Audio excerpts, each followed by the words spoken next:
Hey guys, Liam Lucas here, and today I'm going to be showing you guys how to make a R&B / pop beat for artists like Theweeknd and Doja Cat. So for this beat, I actually got my inspiration from the beat from the song called "You Right" by Doja Cat and Weeknd. Let's just get right into it. First things first, I started with this pad with this chord progression. So it goes like this. Here, let me just make sure I got it. Yep.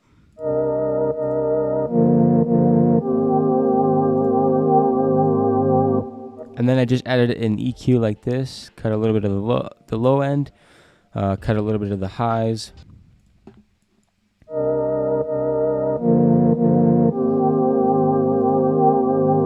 And yeah, that's that.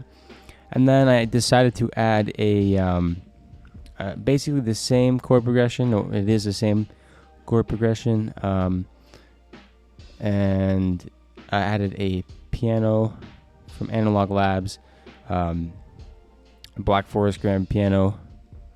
It's a very nice sound. So the other sound, it's a contact sound. I used 40's very own keys, 40 Seasons. So essentially it was another key that I turned into a pad, or that sounded like a pad, so I used it like that.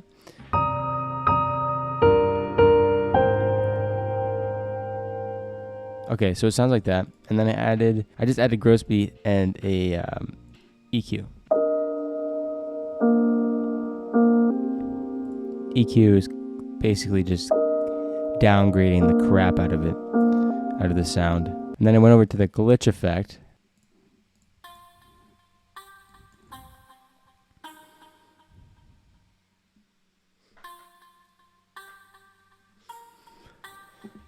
Okay, so this is essentially a preset from Contact from the Glaze Play series, and it's called Duet.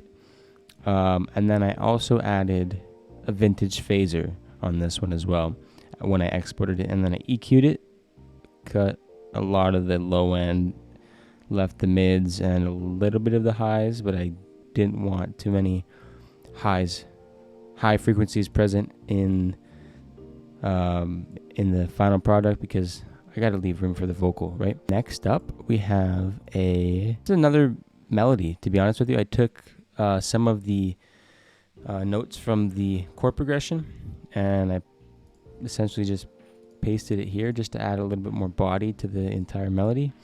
And for this one, we used a hybrid keys preset called Chords of Banada or Banada. I'm not too sure. And we added some gross beat, we added supermassive, and we added a fruity parametric EQ, and it sounds like this.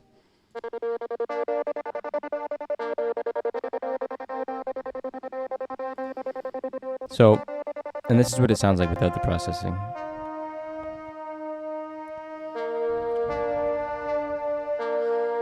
So I added this just to add a little bit more movement in the beat. The last thing I did was the melody aspect, I should say, was add a simple sub bass. I used the dub sub from Analog Labs, and this is what it sounds like.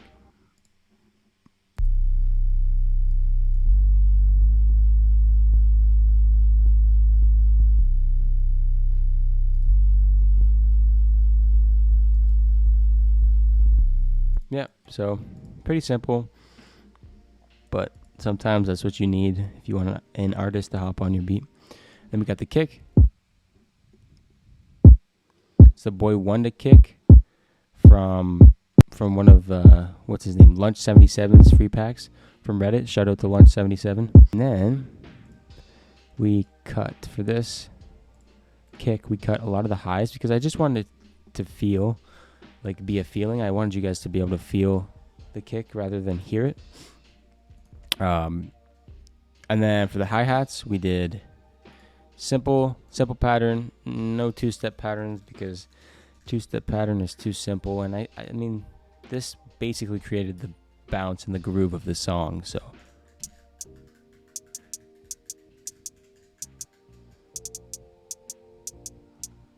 and that's it. That's how it is. I EQ'd the highs because it was too crackly, and I guess too pinchy or whatever. I don't know. It was too piercing, and I didn't like that.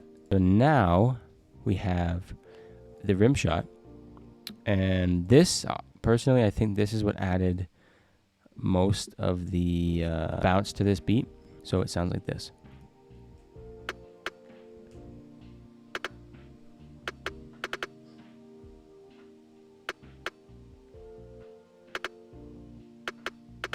It's very simple, but it just fills in the space and really gets you bopping your head and kind of makes you want to dance a little bit. At least I do. So now we got the Division clap by the Cody and Chemix. They released a free pack last year, I believe. It wasn't completed. It was just a demo of a pack. So I downloaded it, and so yeah, we're using the Division clap. And I don't think I did any processing to it. Maybe, no, we did not do any processing to it. So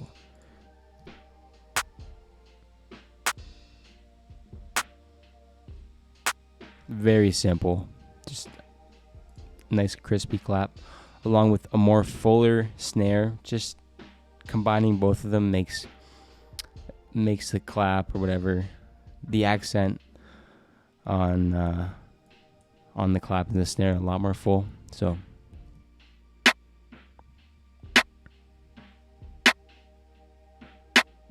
okay, there's that. And I believe that is everything. And you know what? I'm going to be honest with you. I love 808s, but sometimes you just do not need an 808. I mean, they sound cool. Like,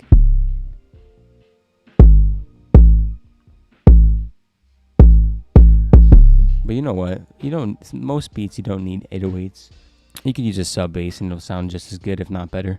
And then what I like to do for certain aspects of my beats is I like to, so I reversed the glitchy vocal melody, and it sounds, here, I'll just play it real quick.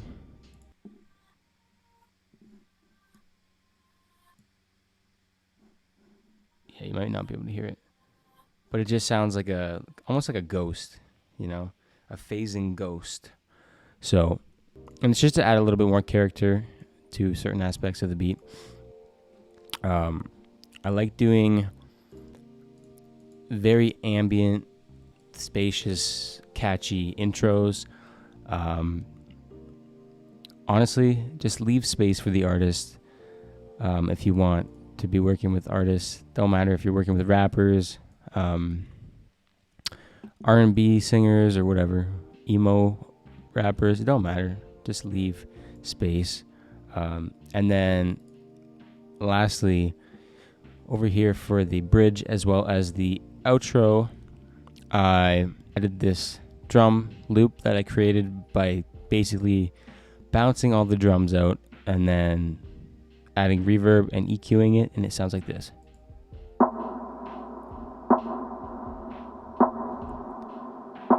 Just to give that like underwater effect, like that weird flooded underwater effect. I could have simply EQ'd that part and added a reverb, but sometimes you want more control over it, and that's a good way to do it. And yeah, the way I structured it is essentially for an artist. So intro, verse 1, chorus, verse 2, chorus, then bridge for a little bit of a break, and lastly the chorus, and then the outro. And the last thing I added for the outro was a little bit of delay tail on the melody, and just so it fades out real nicely. And then that's really it. I don't do anything on my master because I want the artist to be able to hop on it. And thanks for watching, guys. Hopefully you learned a thing or two. I know this is a quick little video, but you'll be seeing more from me in the next few days. So